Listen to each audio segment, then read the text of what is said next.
The last time you saw our Town Hall 11 free-to-play account, we upgraded the Auto Hut to unlock the 6 builder in preparation for the Builder Hall 2.0 update. And I think a lot of us are trying to figure out, when is that update going to come, huh?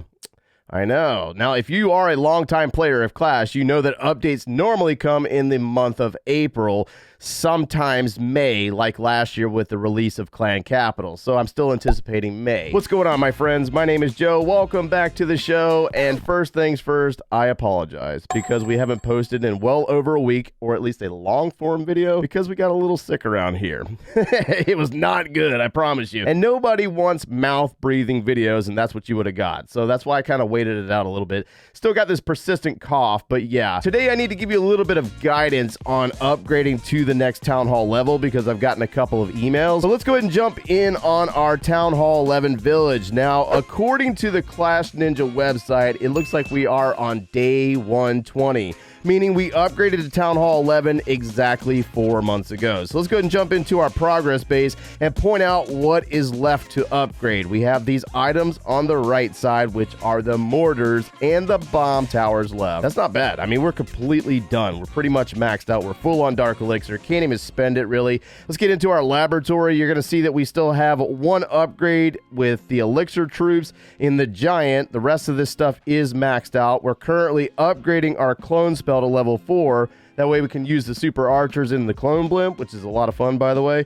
And then we also still have to upgrade the skeleton spell and the Valkyrie. But realistically, when it comes to the Valkyrie, she kind of sucks at higher levels. So I wouldn't even really bother upgrading that one and just move on. But that brings me back to our original topic for today, and that is, when should you upgrade to the next Town Hall level? And this is really going to depend on how you play, how often you log into your accounts, what's currently going on in the game, because right now we have clan games going on. You might have some rewards here that you cannot claim, especially things like books of building or runes of elixir or stuff of those nature, because you really don't know how often you're going to get those items. And if you have one in your town hall, let's take a look at what's inside my town hall. I have a rune of elixir right now, as a matter of fact, so I can't even claim the one that's in clan games. And this might be a situation that a lot of you guys are dealing with right now.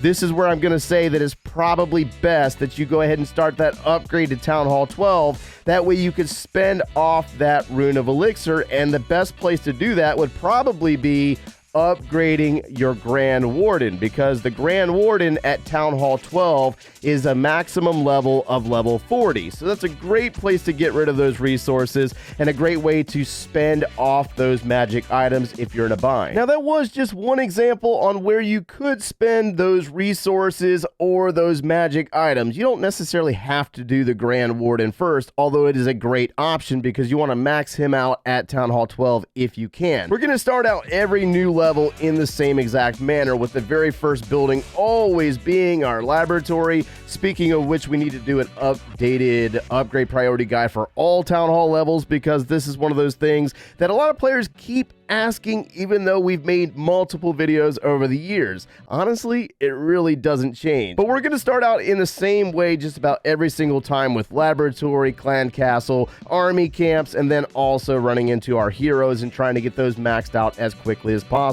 Now, you do not need to be fully maxed out in order to go to the next level, okay? You really don't. I've done it countless times where I've gotten to the end and I had like a couple of cannon levels or archer tower levels, and I said, you know what? I'm just going to go ahead and go on to the next level and start all over again, basically. And that's where we do that initial upgrade priority listing. So even though we have these mortars upgrading right now, I could move on to the next level if necessary. But realistically, I'm kind of building up for a photo. I want to fully maxed out Town Hall 11, and then I'll more than likely join those of you that have moved on. So we still have a few days on the mortars. There are a couple of levels at Town Hall 11. This one right now is currently level 9, but it does go up to level 10. So don't forget that you do have some Town Hall levels where there are more than one level on your defenses, like Town Hall 11 and Town Hall 13. There's various levels on multiples of those defenses. The other argument for a lot of players out there is the excess resources, the fact that you can't spend them, and every time you go out and do an attack in multiplayer battles, you're basically wasting resources because you're not claiming resources anymore. anymore. You can't really go beyond your capacity, right? Now, you can do the thing that a lot of players tend to point out. I don't necessarily mention it very often,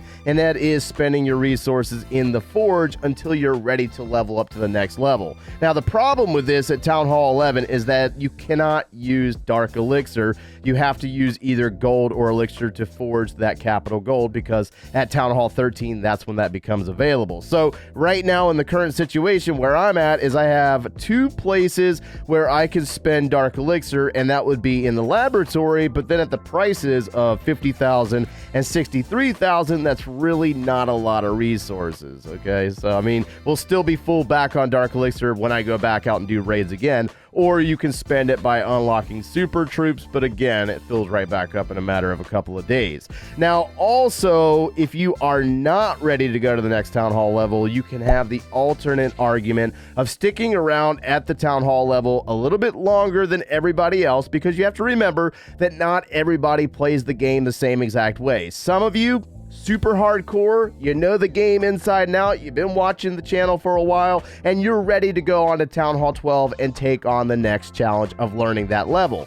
However, there are players that are wanting to maybe get better at their attack skills, right?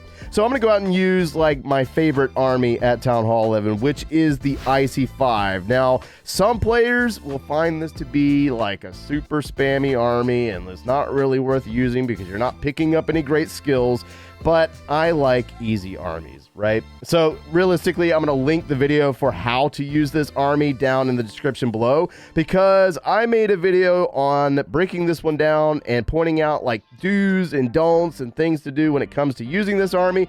But realistically, if you're okay with funneling, if you can just take a moment and allow your troops to funnel, you should dominate with this army. We're going to drop our log launcher, and then we're going to follow it up with our witches, which is the spammy part of it, as well as the bowlers. Electro Dragon got taken out pretty fast. Oh man, seriously? All right, let's get our queen down, drop our Grand Warden, and this thing goes the same exact way like every single time. By dropping the rage spell, boosting the power of the troops, use the Warden's ability to protect the log launcher as it does damage to that Eagle artillery and the troops' power to the center of the base. What we're trying to do is eliminate splash damage, as much splash damage as possible, like wizard towers, multi-target inferno towers. Let's go ahead and drop our final rage there in the center. We got a couple of bowlers left over. I don't really know how that happened, but it doesn't matter. Let's go ahead and flank in our bats. Actually, I'm short 2 spells of bats. I'm supposed to bring 6, not 4. So I totally messed that up, but it doesn't really matter. Let's go ahead and drop a freeze spell as the bats get closer to the wizard tower. Look at this. Bowlers. They're going to take out the wizard tower for me. Don't even need the freeze spell, but we'll freeze this one right here. That's how it goes down, boys.